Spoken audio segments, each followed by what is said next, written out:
I'm so glad there's some light coming up over the mountains now. It was so dark this morning. But I think it'll take a while until we get full sunshine, since the mountains are so high.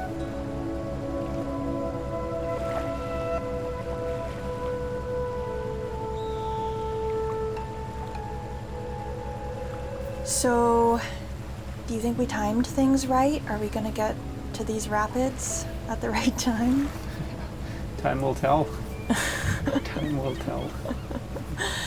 I'm a little nervous about this. Yeah, I guess it's always nerve-wracking. Hopefully there's some other boats trying to go at the same time. That will be a good confirmation. Yeah. There's a first time for everything, I guess. That's true.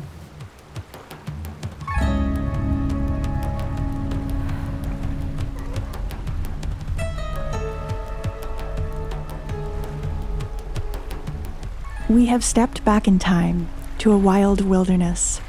Deep in the mountains of British Columbia, a saltwater passage winds between alpine waterfalls and soaring cliffs. Everyone who comes here leaves a changed person. I know who we came as, and I wonder who we will leave as.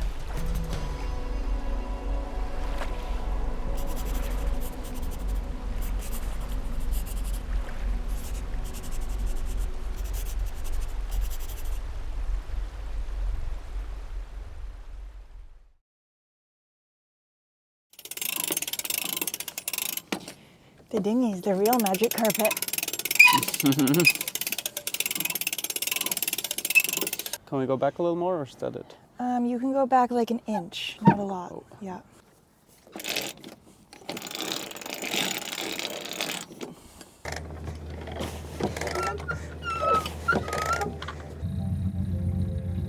Show us where we're headed.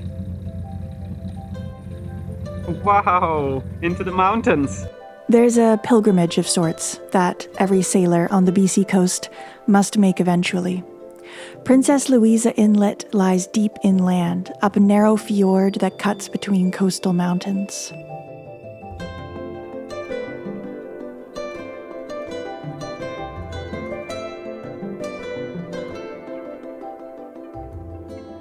With a speedboat, it's possible to make a day trip out of Princess Louisa, but for us, it'll take 2 days to get there and 2 days to get back. And we'll have to navigate through the rapids at the mouth of the inlet.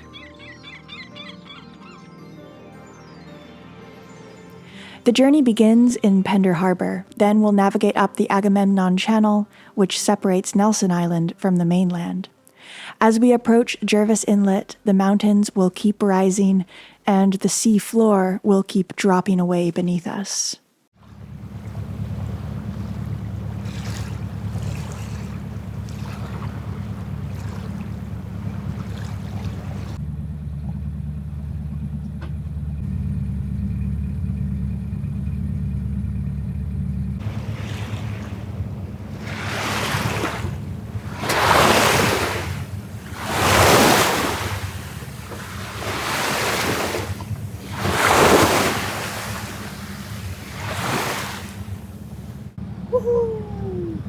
Here we go.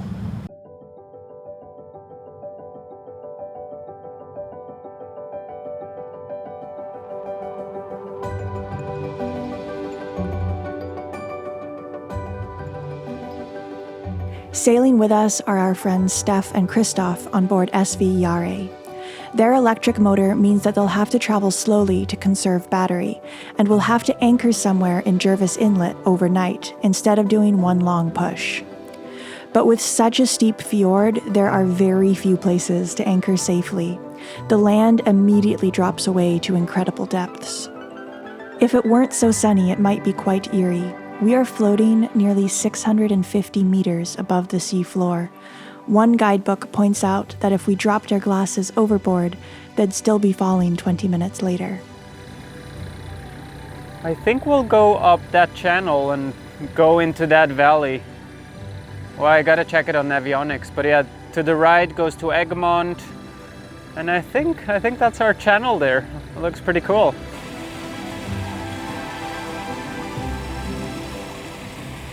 So I think we're still good with time. And how is your battery? Should we go to McMurray? Aim for McMurray? That's what I was gonna say. I want to aim for McMurray. Yeah, I want you guys to not have to like wait for us because we're so painfully slow. all good. I know how it is. It's chill though. Yeah. But if you guys just push on, check out the anchorage. If you want to. Otherwise, we just, yeah. I know we'll let you know if it's okay. Yeah, and then let us know if it's okay. But also, if you get there like a few hours earlier, you can put some time into editing and stuff.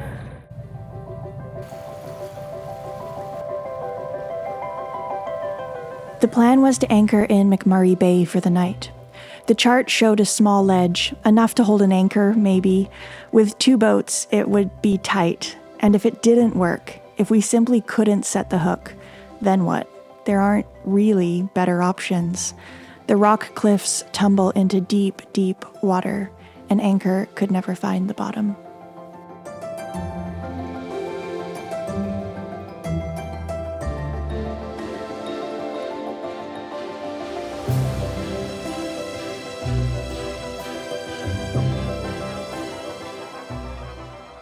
But worries about the night were hard to stew on for too long, with such a beautiful day in front of us. Wow! Christoph and Steph, they just radioed us and they actually sent us a photo of not only 1, 2 huge salmons they caught. One's the biggest they ever got. That's why we dropped right down to idle, because yeah, apparently the slow speeds are better for salmon. Yeah, I want an electric motor. Yeah. Wow. Salmon for dinner. I'll catch one day. Thanks for teaching me, you guys.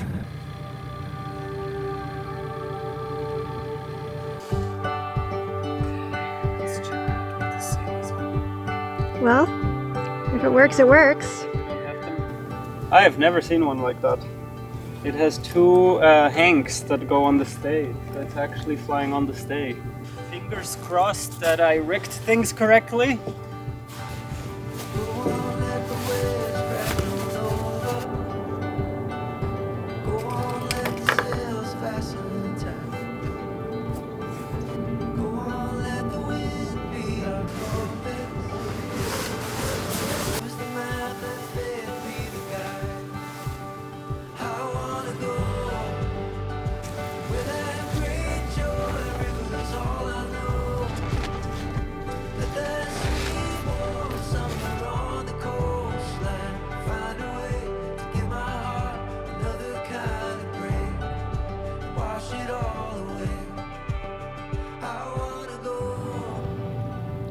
Wow.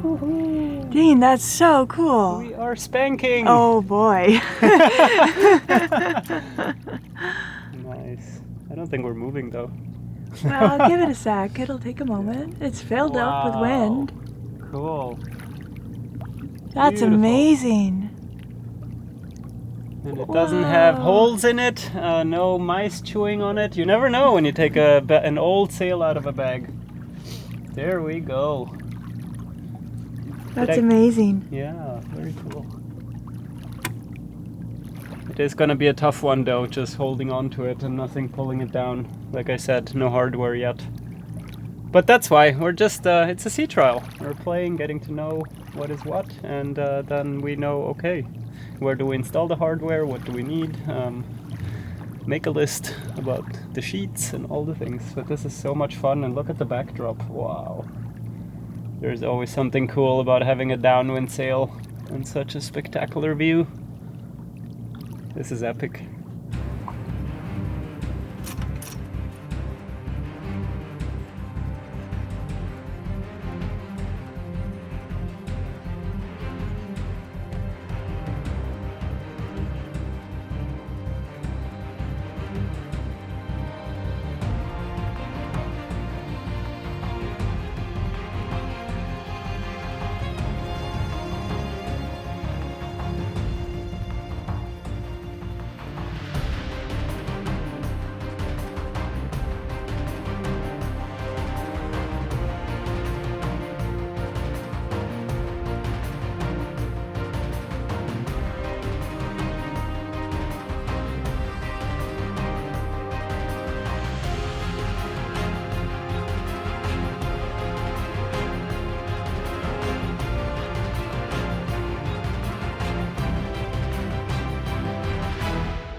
Palladino. Wow, I love the spanker. It's such a funny name. I Oh, don't know it why it is. has to be called that, but No. what a sail. Yeah, it's easy to use. Well, famous last words. Let's say that when it's down. Retrieval is the hardest. I have high hopes. This is stunning. Wow, look at the view. Well, and this scenery, right? Like, could you Yeah. imagine better scenery? This is pretty incredible. Makes up for not having gone to Norway. We go to Norway now. I mean, it is, right? Like, Wow. it's BC has these crazy deep fjords. What an incredible day. I didn't even think we would sail, and now we're here under Spanker. Can we just call it a spinnaker? Okay. Now we're here under Spinnaker and flying the drone simultaneously. Yeah, you're getting really good at the drone. I'm proud of us. We're doing 3 knots right now, which is perfect to also do the drone and everything, but should I try to get a little more speed out of it? Yeah, I mean, let's go performance. All right. We might have a little bit of trouble here in a sec, because do you see the wind line? I don't know if that comes from the same direction, so we'll have to see. It might be coming from a different direction. Well, either way, there's not a lot of it, so... No, there's not a lot of it. I'm just saying, if all hell breaks loose all of a sudden and I start taking the sail down. Okay. Something to look forward to. Yep. Wind shift. Yeah. Yeah, Well, we're sort of turning a corner now, so the And bay since we have it only in... goes up there. Since we only have one sheet, we might have to drop... Okay. Well, let me play around with it a little more. And if you steer us up, like, Yeah. is the wind curving with the bay? We're in the dead zone right Or the now. I fjord feel or 0 whatever. breeze, and then it might come from ahead. We'll see. Yeah.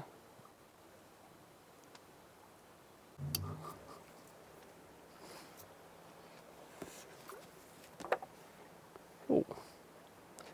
Soggy sail. Soggy spanker. Oh my god. Sad spanker.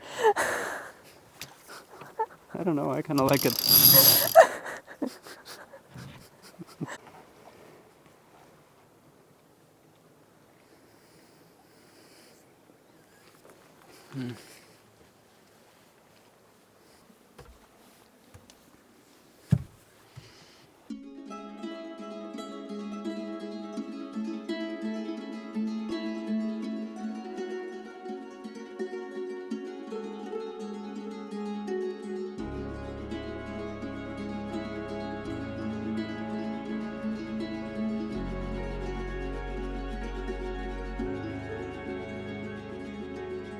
That was so much fun. That was really cool. Good idea to bring that out and give it a try. I think it turned out a lot better than we thought, hey? Yeah, yeah. So now it's down, but we're just marveling in the beauty of these mountains around us. It's just incredible. When I was learning how to sail as a teenager, the guy who taught me how to sail, Tibor, said that the water is usually as deep as the land is high. And I really found that to be true. It is insanely deep here, and the land just rises straight up out. You know, in comparison in places like the Netherlands where the land is super flat, water super shallow. So it's just interesting to see the inverse of that, or to Totally. see the opposite side of that here in this fjord. It's just incredible. It is crazy deep, but it's so... I mean, it helps my imagination seeing these high peaks and go like, wow, that's what it means that it is this deep, Yeah. right? Yeah. Because otherwise it's more of a number. I can't visualize it. Yeah. Yeah, amazing.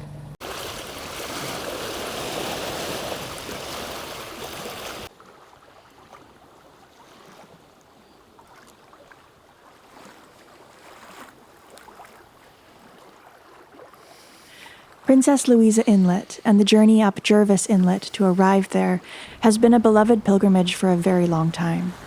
Perhaps one of the most poignant accounts of the place was written by M. Wiley Blanchette. In 1927, she was left a widow with 5 young children to care for. But she was a tough and adventurous person. Every summer, she would pack the 5 children and a dog onto a 25-foot boat and cruise the coast of BC. She was captain, engineer, navigator, cook, and mother. And her words, oddly devoid of any mention of herself, are immortalized in her book, The Curve of Time, a cult classic on the BC coast. She describes Jarvis Inlet by saying, "Originally perhaps a fault in the Earth's crust, and later scoured out by a glacier since retreated, it is roughly a mile wide and completely hemmed in on all sides by stupendous mountains, rising from almost perpendicular shores to heights of from 5,000 to 8,000 feet. All the soundings on the chart are marked 100 fathoms with no bottom mark, right up to the cliffs. You just have to keep going. There is no shelter, no place to anchor."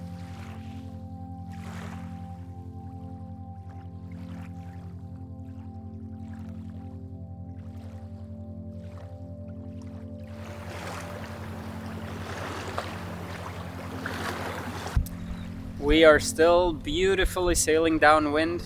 I can see the destination, or at least we think that's the destination, McMurray Bay. And if I said I wasn't nervous, I'd be lying. It's so deep here, and you really have to look very hard to find a spot where the surface comes up a little more gradually, with the hopes that the anchor grabs. But yeah, we're in the shade now. Yare sailing beautifully as well. New challenge soon. We're gonna turn into the wind here, drop the mainsail, flake it up nicely, and then look for the best possible anchorage.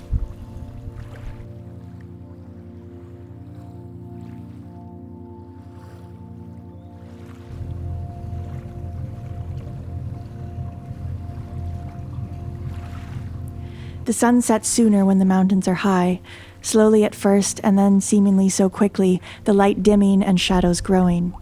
As soon as it began to fade, a sense of urgency grew in us. Would McMurray Bay provide a safe anchorage for the night? And what would we do if it didn't? Suddenly, we felt a rush to get there while the light was still good.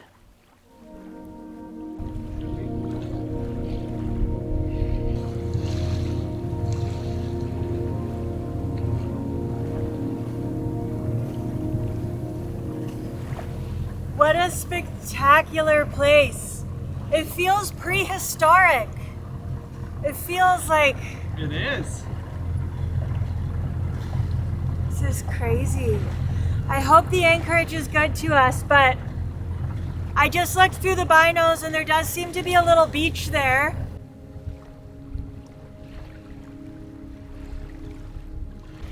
We approached very slowly, not wanting to trust the charts too much. There's a small waterfall which tumbles onto the beach here, and the currents may cause a shifting sea floor.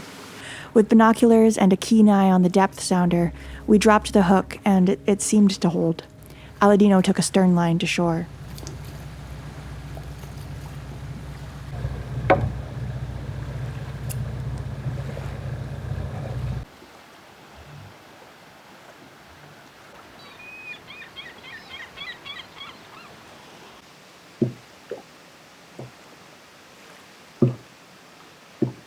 So we finally just got our stern line attached, and now Aladino is going to help Yare. They're going to try to anchor on their own, but there's not a lot of good spots in this bay. Oh, it sounds like their anchor's going down, because we were talking about rafting. But yeah, it's difficult anchoring around here. It really is, because it goes from really deep to too shallow really quickly. So if you set your anchor in water that's shallow enough, and then you reverse your boat, then you end up grounded. Hence the stern line to the rocks. I think that this should work out.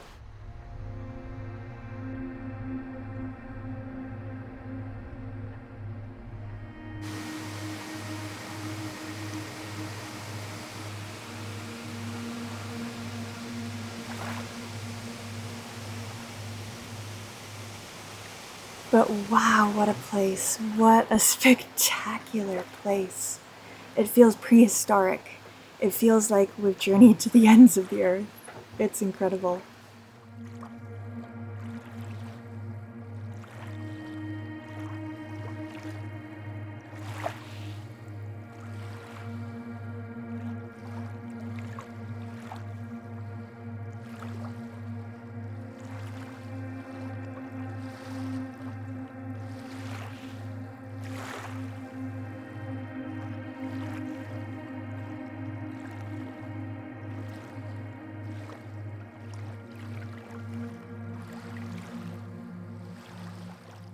You guys, you're salmon fishing.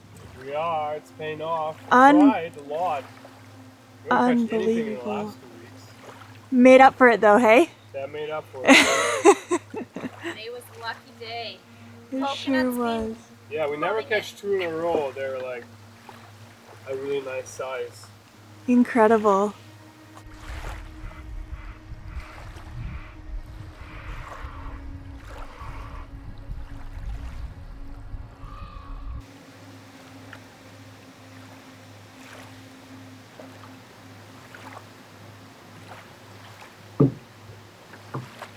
So one thing that hasn't made it onto camera is that our friends on Yare are also foodies. So the last couple of nights we've been having a lot of fun by eating on our boat or on their boat, and we're just always cooking up delicious things. So tonight we're gonna have the fantastic salmon that they caught.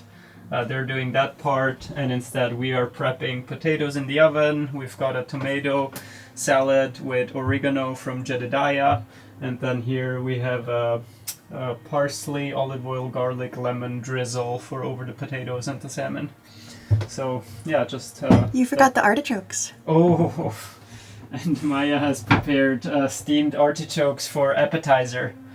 So here basically you peel off the leaves, and every leaf has a tiny little bit to eat, to nibble on. It's just a fun process. It's a really fun appetizer. There's not a lot to them, but artichoke is one of my favorite vegetables, and Maya came up with this fabulous way of doing them. So wow, we are fed well.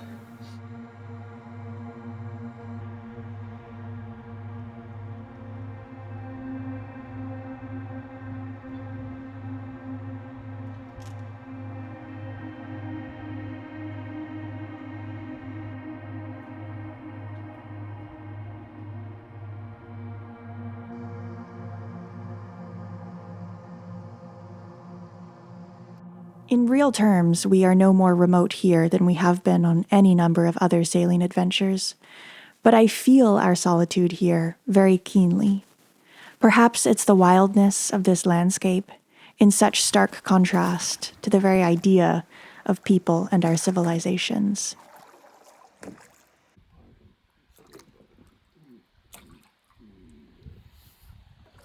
I launched it anyway, so I was That's like, super nice of you. Yeah. yeah, Then defilter on it, and yeah. I gotta step Look up at- my filter game big time. What a meal. The sea provides. The salmon is so tasty. It's It's- buttery, and they cooked it in an unbelievable way with a secret sauce. With the secret sauce. What a combo! It's that secret sauce. Incredible. Surrounded by so much warm light and good food, it's easy to forget that just outside lies an entirely different world. The weather was calm, but we would sleep lightly that night.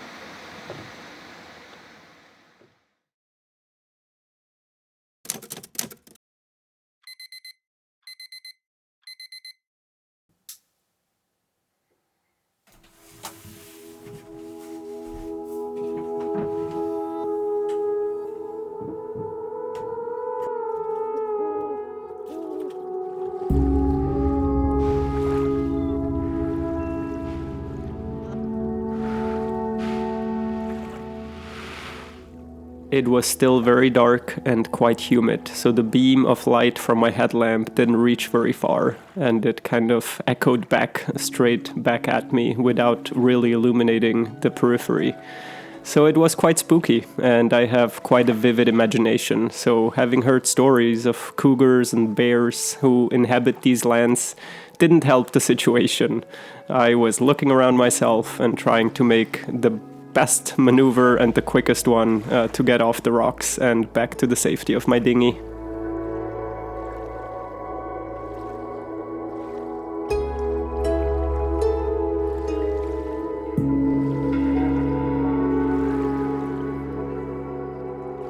We left early to catch the tide at Malibu Rapids.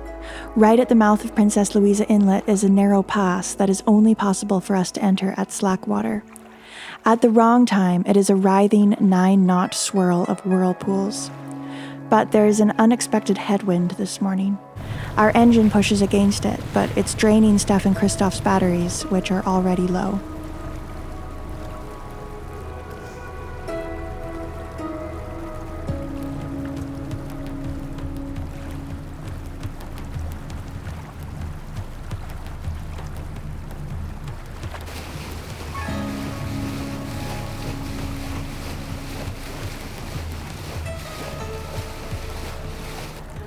I felt some relief as the sky brightened. It is strange to be so blind in such close waters.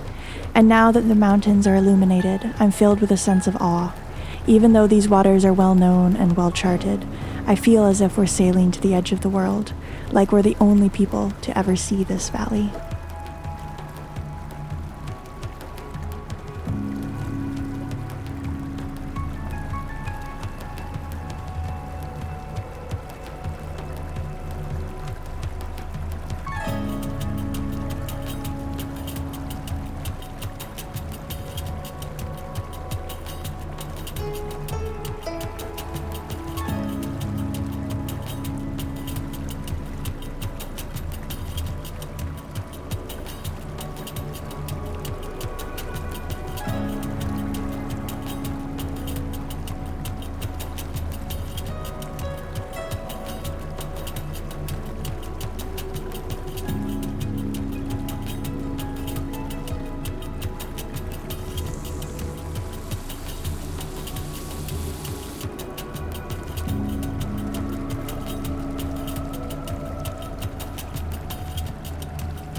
Wow, that is the life.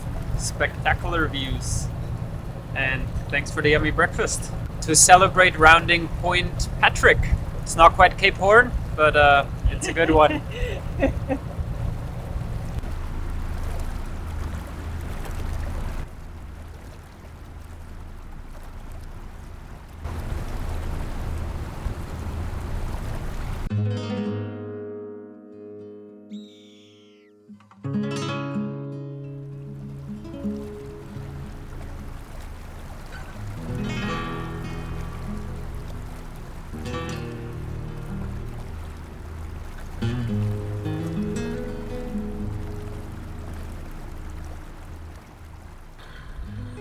I just can't stop pointing my camera at everything. Everywhere you turn, we're surrounded by mountains with the sun rising over them. It is the most spectacular sailing journey I think I've ever been on. And I really think I can say that with confidence. Even though we've had some spectacular journeys, this is out of this world. It feels like we are literally journeying to the ends of the earth. We're now very close to Malibu Rapids. We are about an hour early, actually, which is really good because it'll give us some time to sort of float at the entrance and watch how the rapids look through the binoculars so we can really see how they change as we approach slack water, get familiar with how they move.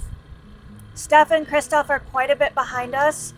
I really hope that they'll make it. It's going to be a bit tight. But we'll just have to see what happens.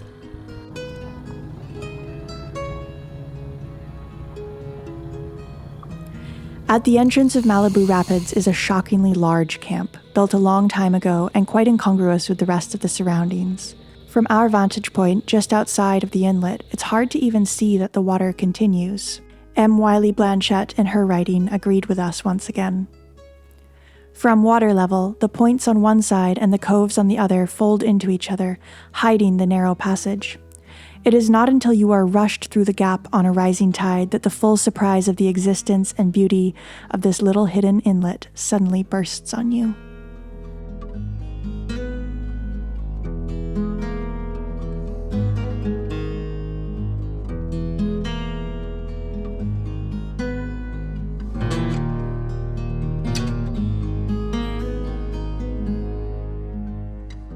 So we're just looking at the rapids through the binoculars. It's looking okay, doesn't look too bad. A big powerboat just came through. I think they've got big powerboat engines to deal with any currents, but I mean, honestly, we also have a pretty good engine, so I'm not too worried. There are 4 other boats waiting to come through from the other direction, which is going to make it a little busy because it's quite narrow, but we'll get through. Heading to the entrance. We're so close now. Yara is here.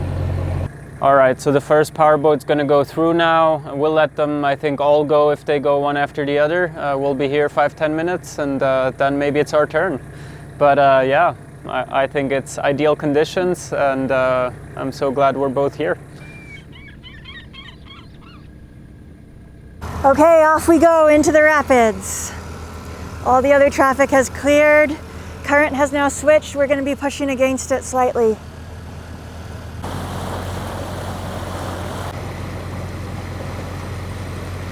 So far, so good, hey? Here we go. Yeah, 1 knot I think I see from the... 1 knot against? Yeah.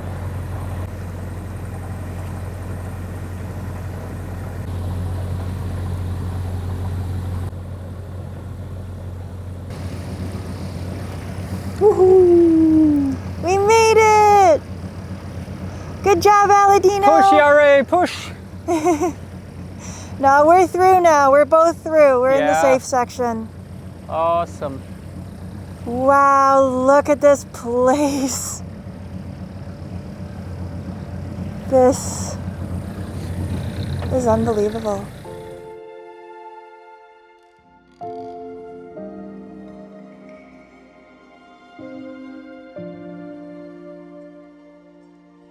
We had made it. Princess Louisa Inlet expanded upwards before us. The sides are so steep. Wow.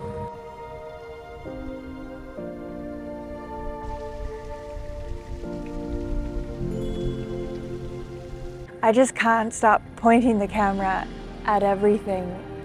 But at the same time, I need to stop and really just soak it in too, because this place has a really special feeling about it. It is just so massive on a scale that humans, like it just feels on such a different scale than us. It's just old and soaring and majestic.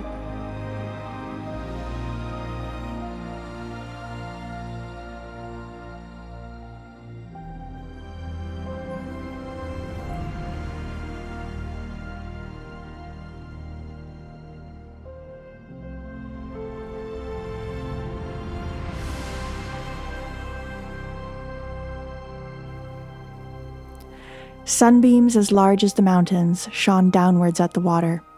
We moved incredibly slowly.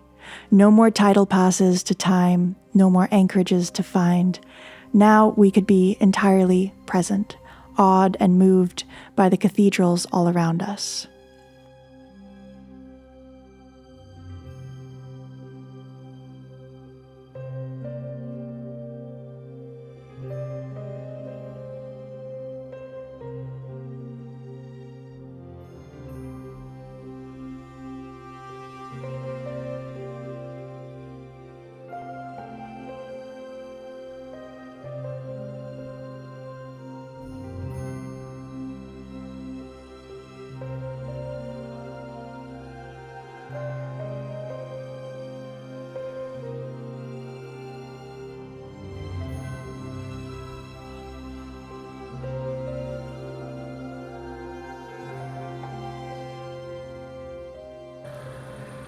It's really odd. It feels like we're at such a crazy altitude, and we hiked up quite a bit, but we didn't go through a single lock, so we're still at sea level. Yeah, it's just that these mountains are so impressive. It feels like you did an incredible hike.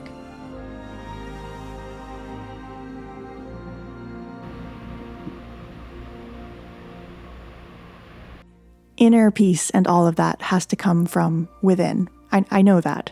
No external circumstances can definitively change the turmoil of your mind without at least some inner processes happening alongside. But I think there's still a lot to learn from places like this. I think they show you what awe and beauty and peace feel like. And then later, perhaps you'll be able to remember that feeling deep within you somewhere and return to it when you need to. I am trying to absorb the energy of this place. I would like it to always be with me.